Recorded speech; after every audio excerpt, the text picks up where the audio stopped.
Qué bueno que podemos platicar en esta edición de Arranque de Semana. Doctor, ¿cómo vio la reunión de los enchufados del ALBA que se encontraron en Venezuela para hablar supuestamente de un aniversario más de esto, que es una agonizante organización, ¿verdad? Hay que decirlo claramente, pero que para mí, no sé si coincidimos, fue una manera de encontrarse para trazar estrategias de cara a lo que viene en enero con el cambio de gobierno acá en los Estados Unidos. ¿Qué cree usted? Mire, eso ha sido una reunión del crimen organizado en decadencia. Y yo quiero recordarle que cuando Chávez regalaba petróleo a todo el Petrocaribe, esa era una reunión muy concurrida. Ahora solo han estado las dictaduras de Cuba, Venezuela, Bolivia y Nicaragua. Han tenido que realizar la reunión en Venezuela porque Cuba no puede pagar los insumos de la reunión. Y han llegado representantes de segunda y tercera categoría de algunos pequeños países del Caribe. Y básicamente es así una reunión para atrincherarse frente a lo que es un cambio importante en las Américas y en el mundo. Y el cambio es que ha llegado el tiempo en el que las dictaduras no son admisibles, que los pueblos tienen que recuperar su libertad, su democracia, y que las dictaduras tienen que terminar. Entonces, este proceso antihistórico, criminal, que representa una amenaza para toda la región, porque son narcoestados, porque manipulan a través de la guerra híbrida, la agresión con migraciones forzadas, con tráfico de drogas, fentanilo, se va a terminar. Y se está terminando de manera muy clara por dos razones. Primero, por la voluntad de los pueblos. El 28 de julio la derrota contra Nicolás Maduro no puede ser más clara. Está reconocido como presidente electo de Venezuela Edmundo González Urrutia y como la líder natural de la democracia venezolana María Corina Machado.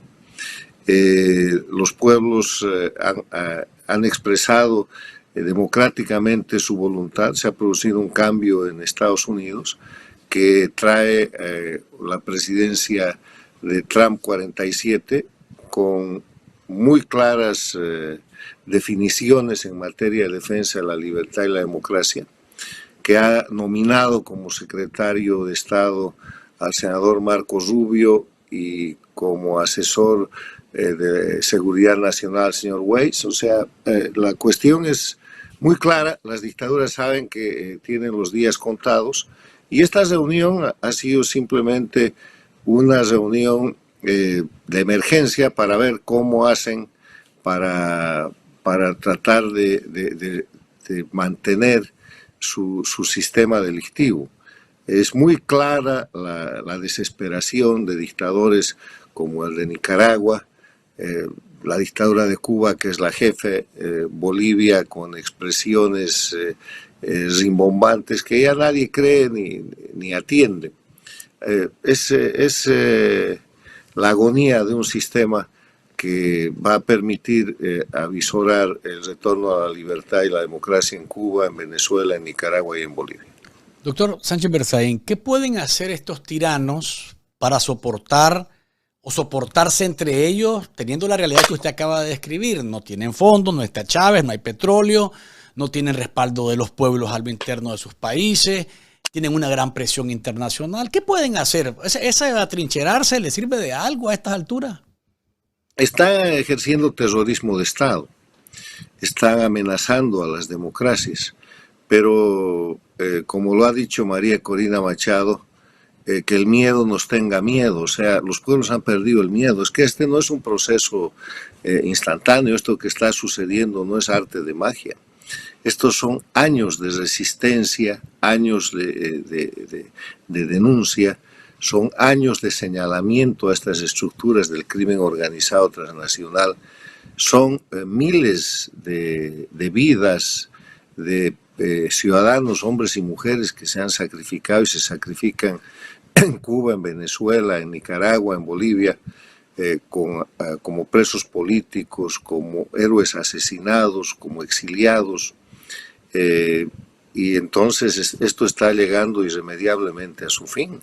No hay manera de que contengan. Habíamos comentado en programas anteriores, Luis, que las dictaduras estaban cayendo en presente continuo. ¿Por qué? Porque habían liquidado económicamente sus países. Primero, o sea, no tenían economía, no tenían pueblo, tienen el repudio generalizado de toda la gente que quiere que estos criminales dejen el poder. No tienen narrativa, no tienen discurso. ¿Quién se cree la revolución cubana? ¿Quién se cree la revolución bolivariana de Venezuela o la revolución sandinista de Nicaragua o el proceso de cambio plurinacional de Bolivia? Nadie se cree. Esas han sido patrañas criminosas destinadas a encubrir grupos de corrupción que están enriquecidos y que han empobrecido a los pueblos. Pero lo peor, además de que no tienen economía, no tienen pueblo y no tienen narrativa, no tienen opciones. No tienen cómo salir de esta. Simplemente se agotó el tema y tienen que prepararse para rendirle cuentas a la justicia y tienen que, lo mejor que pudieran hacer es encaminar procesos de transición que les permitan amortiguar el terrible final que han de afrontar. Los 65 o 66 años de la dictadura de Cuba se van a acabar en los próximos meses, en los próximos años, lo mismo que los 25 o 26 años de dictadura en Venezuela, la segunda parte de la dictadura nicaragüense desde el 2007 y el proceso dictatorial en Bolivia desde el golpe de Estado del 2003. Están agotados, no hay manera de que se sustenten. Y además de eso suceden hechos de importancia mundial como la caída del dictador de Siria, que le demuestra a los países de las Américas que los dictadores caen. A ese tema iba, lecciones de lo de Bashar al-Assad, porque al-Assad era supuestamente uno de los mimados de Rusia, del Kremlin, de Vladimir Putin.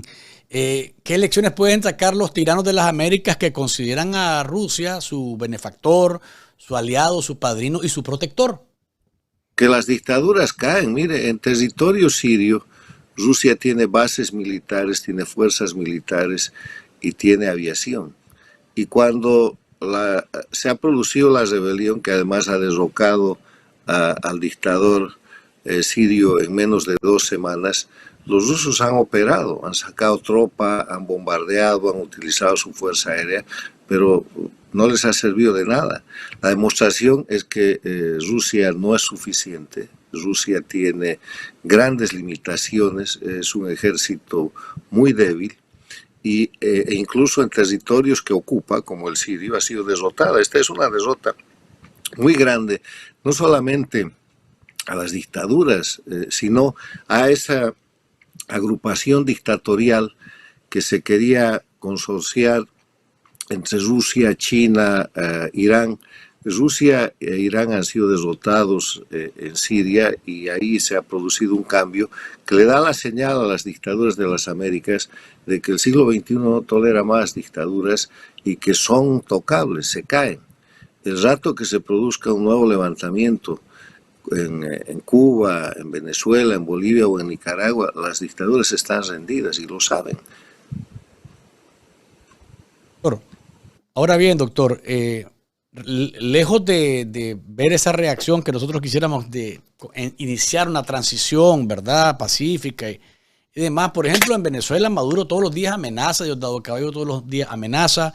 Vemos, por ejemplo, que la embajada de Argentina en Caracas sigue siendo asediada, se denuncia a nivel internacional, no hay una reacción ante eso. Se le dice a Edmundo González que si llega va a caer preso y Maduro jura que va a asumir la presidencia usurpándola y pone a jurar un montón de gente también en un acto para decir que se quedan ahí hasta la eternidad. Es decir, parece que no están entendiendo el fenómeno o simplemente es parte de una narrativa para meter miedo. Ellos están haciendo su juego del terrorismo de Estado.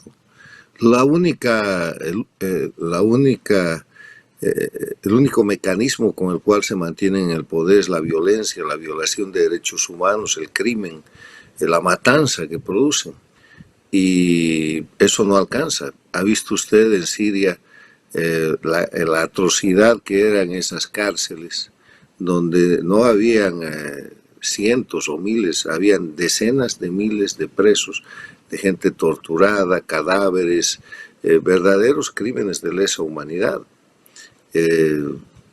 puede anunciar la violencia que quiera, el dictador Maduro y su matón Diosdado Cabello, pero la realidad objetiva muestra que se están cayendo.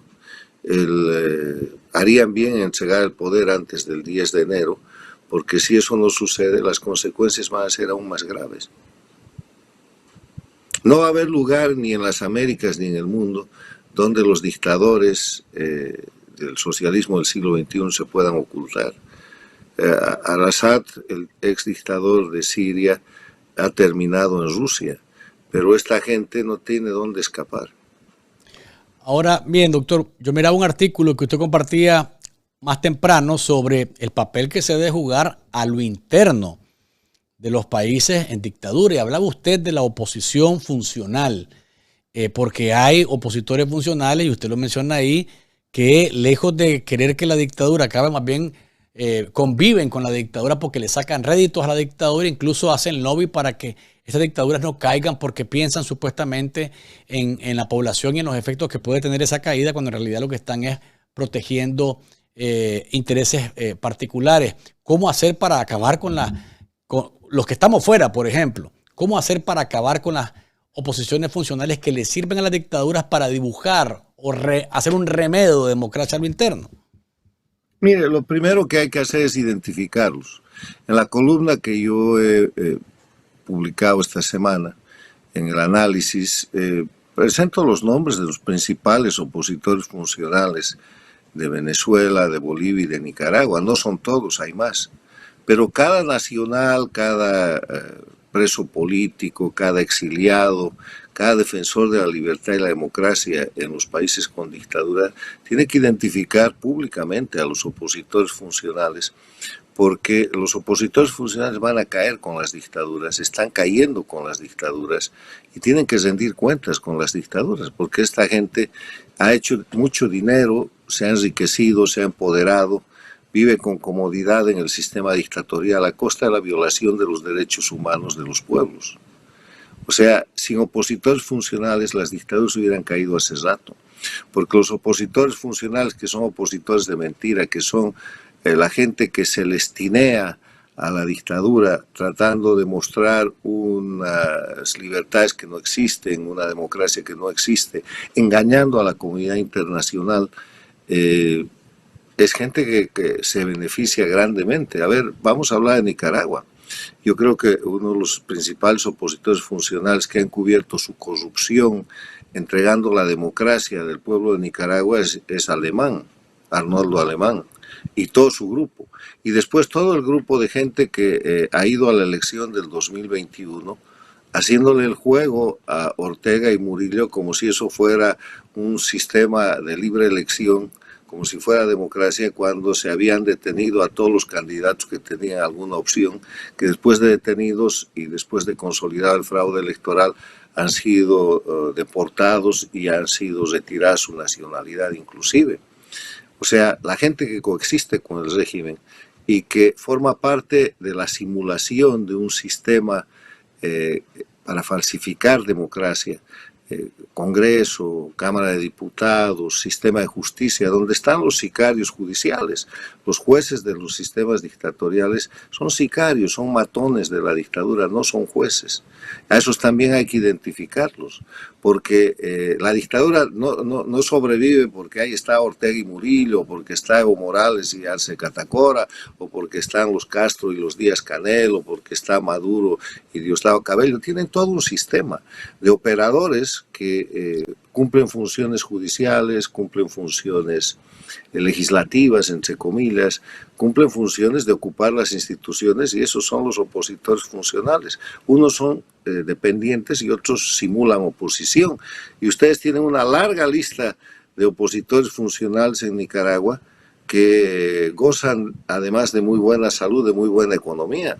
En Bolivia la gente que es opositor funcional se ha enriquecido junto con la corrupción del sistema de la dictadura y además han sido objeto inclusive de amnistías. Evo Morales le ha dado amnistía sobre un tema de supuesta corrupción a Carlos Mesa y a Jorge Tuto Quiroga, y Carlos Mesa le dio antes 2 amnistías para cubrir el golpe de Estado que Evo Morales y su gente hicieron junto con él. O sea, las cosas están documentadas, son muy claras. En Nicaragua, en Venezuela pasa lo mismo, y esta gente que ya ha perdido credibilidad internacional tiene que ser señalada. El gran papel de los defensores de la libertad y la democracia desde los países, desde el exilio, desde donde estén, es señalar 3 grupos: lo que es la dictadura, sus entornos directos; lo que son los sicarios judiciales, que son los jueces, fiscales y funcionarios que persiguen a la gente que defiende la libertad; y señalar la oposición funcional, que son los celestinos, que son los altos traidores a la patria, que a costa de los derechos humanos y el sufrimiento del pueblo figuran en posiciones políticas y en candidaturas que obviamente no merecen. Voy a preguntarle algo, doctor, a propósito del tema de la oposición funcional. Miren, en Nicaragua tenemos un problema serio, y se lo digo en público porque este es un tema que es recurrente en las discusiones y en las reyertas que se arman entre opositores nicaragüenses, entre activistas y demás. Por ejemplo, hay un grupo, ¿verdad?, que es del exilio viejo, que le decimos, que vinieron en los 80, cuando la primera dictadura de los 80 al 90.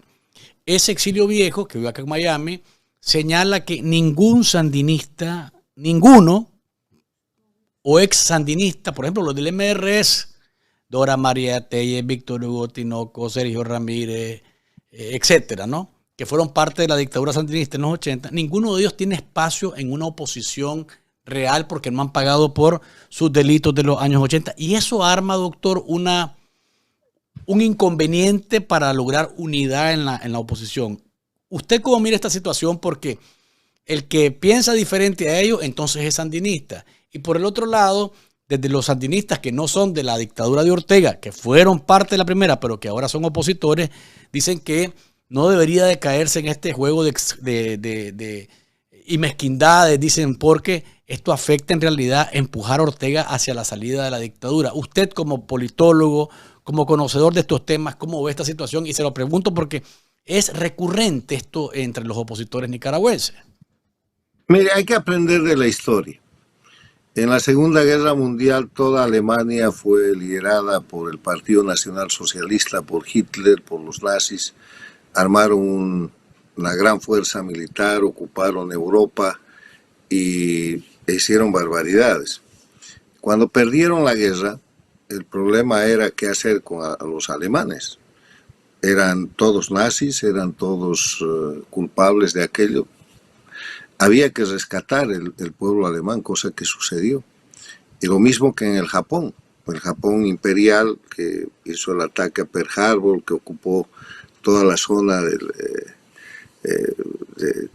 oriente, de China y cuanta cosa hay, que hicieron barbaridades. Una vez que fue derrotada después de las bombas atómicas, había que dar una solución. Y la solución es producir un corte en la cúpula de lo que es el sistema, en este caso dictatorial, y de la oposición funcional, con un número razonable de gente responsable que tiene que asumir su responsabilidad y que tiene que ser llevada a los tribunales, juzgada, condenada.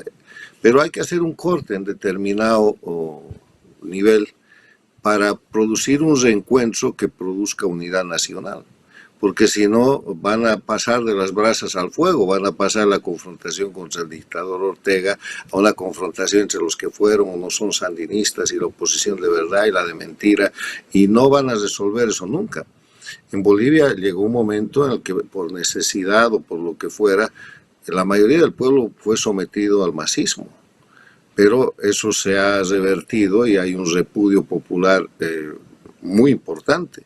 Hay que sancionar a los jefes de las mafias y hay que reconvertir a la gente que estuvo en determinado momento apoyando esos proyectos. Yo creo que en el tema nicaragüense, mirar la historia de lo que ha sido la gran rehabilitación, mire lo que es hoy día Alemania y mire lo que es el Japón, y la rehabilitación y la reincorporación a la democracia que se produjo tan rápidamente. se produce en cuestión de pocos años, porque se reinstala la democracia, se producen los tribunales de Nuremberg para el tema alemán y el tribunal de Tokio, los tribunales de Tokio para el tema de Japón. Se juzga, se sanciona a gente y al resto de la gente se las incorpora bajo normas claras en un proceso democrático que ha hecho a Alemania hoy día una potencia mundial democrática, que le ha permitido a Alemania recuperar la Alemania que estaba sometida bajo el comunismo, haciendo caer el muro de Berlín. Y mire el Japón, la potencia que es. Y son democracias muy sólidas y muy fuertes, que son un ejemplo para el mundo entero. Entonces hay que hacer un corte. Este tipo de... No hay que alentar ni participar de este tipo de confrontaciones, que tú fuiste sandinista, no fuiste sandinista. Lo que hay que ver es las acciones y el proceso de participación en esta dictadura que viene desde el 2007. Y eso, la gente que ha participado de ese proceso dictatorial, ya sea como parte de la dictadura, como sicario judicial o como gente que ha sostenido la dictadura o como opositor funcional, va a tener que responder y hay que empezarlos a señalar. Y la disputa esta, que es más bien una disputa por espacios, que se produzca cuando se ha recuperado la democracia en el escenario de lo que son los procesos electorales, donde cada quien podrá presentar su propuesta y ver qué respuesta tiene del pueblo. Pero el tratar de estigmatizar a demasiada gente y de, digamos, anular a gente que, por ejemplo, no ha participado del proceso dictatorial entre el 2007 en adelante en Nicaragua, porque antes formó parte de grupos sandinistas, yo creo que no es una buena práctica que permita el fortalecimiento democrático de Nicaragua. Tiene que haber un proceso de reencuentro nacional. Ha habido gente que ha estado metida, que está metida, pero lo mismo pasará con la policía, con las Fuerzas Armadas, con una serie de instituciones. Tiene que haber un reencuentro nacional. No se construye la democracia ni se logra la libertad en base a odios y rencores. Hay cortes que hacer en la historia y cuanto más rápido se hace y más claramente se hacen esos cortes, la recuperación es mucho más grande. Y les reitero, no ha habido una situación más grave que la sufrida o producida en determinado momento por el pueblo alemán o por el pueblo japonés, que hoy día son democracias muy sólidas y nadie duda de su consistencia democrática. Y agradezco muchísimo la respuesta porque la tendré ahí lista cada vez que alguien plantee tal situación, porque bueno, pues aquí me lo plantean a cada momento, doctor. Incorporan, doctor, incorporan a gente, por eso le digo, por eso me interesaba su respuesta, porque incorporan a ese grupo de funcionales a gente que estuvo antes, y yo he dicho en más de una ocasión en mi programa, para mí hay gente que en la dictadura de los 80 cometió delitos, cometió crímenes que son delitos que no prescriben y que se tienen que responder.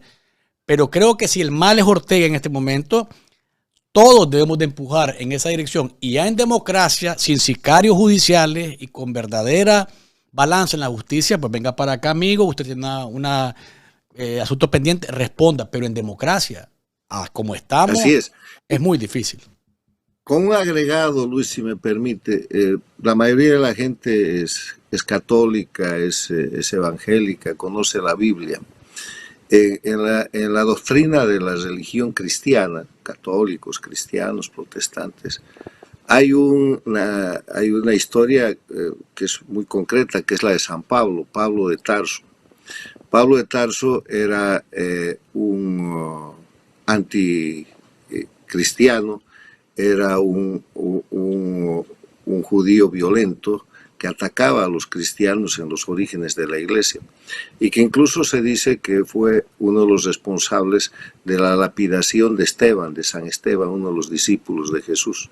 Después, este Pablo de Tarso, en el camino a Damasco, sufrió una inspiración y regresó y se presentó a los cristianos y les dijo que él se había convertido y nadie le creyó. Había un repudio contra él porque hace unos meses antes, unas semanas antes, los estaba persiguiendo, los estaba matando, los estaba acosando. Pero ese Pablo de Tarso se convierte en San Pablo porque es el apóstol que combatió al cristianismo en el origen, pero que después convierte la religión cristiana en una religión universal. Porque la disputa entre él y Pedro, entre San Pablo y San Pedro, es que San Pedro creía que Jesús había venido como Mesías para los judíos y Pablo creía que llegó para todo el mundo, y ganó la opción de Pablo.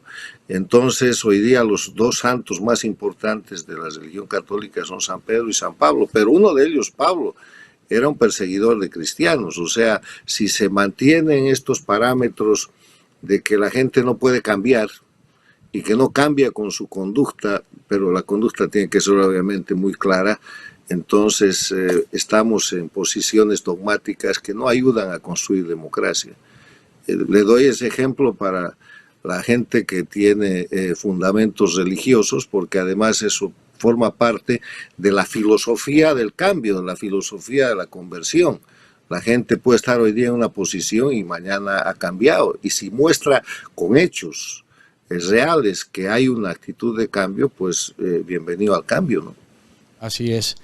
Doctor, para cerrar, ya hay una orden de captura o otra orden de captura en contra de Evo Morales allá en Bolivia por el tema de abusos y demás con menores. ¿Qué cree que va a pasar en su país? Nada, mientras haya dictadura, eso es un cuento. Los sicarios judiciales, que son los jueces de la dictadura, además de perseguir y de ser el instrumento del terrorismo de Estado contra la gente que defiende la libertad y la democracia, son los encargados de dar impunidad a los miembros de la dictadura. No va a pasar nada, no se preocupe. Cuando la dictadura caiga, que va en ese camino, entonces vamos a ver cómo se vuelve a una dinámica de restablecer el Estado de Derecho, el respeto a la libertad y a los derechos humanos, el respeto a la ley, la separación e independencia de poderes y la estructura de civilización. Lo que pasa es que en las dictaduras el sistema es un sistema de barbarie, no es un sistema de civilización. Y no nos podemos acostumbrar a esa barbarie, pero tenemos que denunciarla, que es el papel que debemos cumplir ahora para poner en evidencia una situación que es intolerable, que tiene demasiado tiempo. 66 años se van a cumplir de la dictadura cubana. Todo lo que va del siglo de la dictadura venezolana. La dictadura nicaragüense desde el 2007, la boliviana prácticamente desde el derrocamiento del 2003. Es demasiado tiempo. Han marcado el siglo XXI en estos países, y a partir de esos países en expansiones en los gobiernos paradictatoriales como el de Petro en Colombia, el de Lula en el Brasil, el de la señora Castro en Honduras, el de Sheinbaum en México, y etcétera, etcétera, han marcado un tipo de conducta inaceptable en las Américas, donde la violación de los derechos humanos en algún momento parecía normal. Hoy día se ha recuperado, los pueblos están empoderados y están luchando por su libertad, y estamos muy, muy cerca de que eso se consiga. No va a ser fácil, ni demasiado rápido, ni se va a producir por arte de magia, pero nos estamos acercando a un punto en el que yo creo que el gran detonante va a ser Venezuela. Bien, doctor Carlos Sánchez Berzaín, le agradezco muchísimo que nos haya acompañado en esta edición. Le deseo una bendecida Navidad y un 2025 en el que veamos eso que por lo que luchamos todos los días, doctor.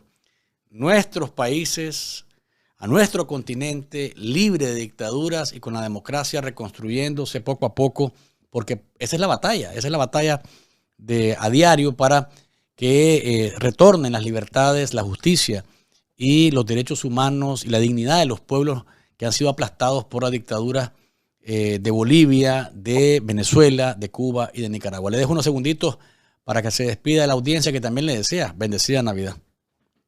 Así será, felices fiestas a todos ustedes, y la esperanza de que todos estos años acumulados de esfuerzo, de sacrificio, de heroísmo, de martirio en determinados casos, en los pueblos de Cuba, Nicaragua, Venezuela y Bolivia, tengan una concreción con la recuperación de la democracia el próximo año, y con el avance a procesos importantes de reencaminamiento y de reconstrucción de la unidad nacional, porque no necesitamos pueblos confrontados, necesitamos pueblos empoderados para afrontar el desarrollo en base a la libertad, en base al respeto de la ley, en base a la no impunidad, porque la gente que ha delinquido durante todo este tiempo tiene que responder por sus crímenes y así va a ser.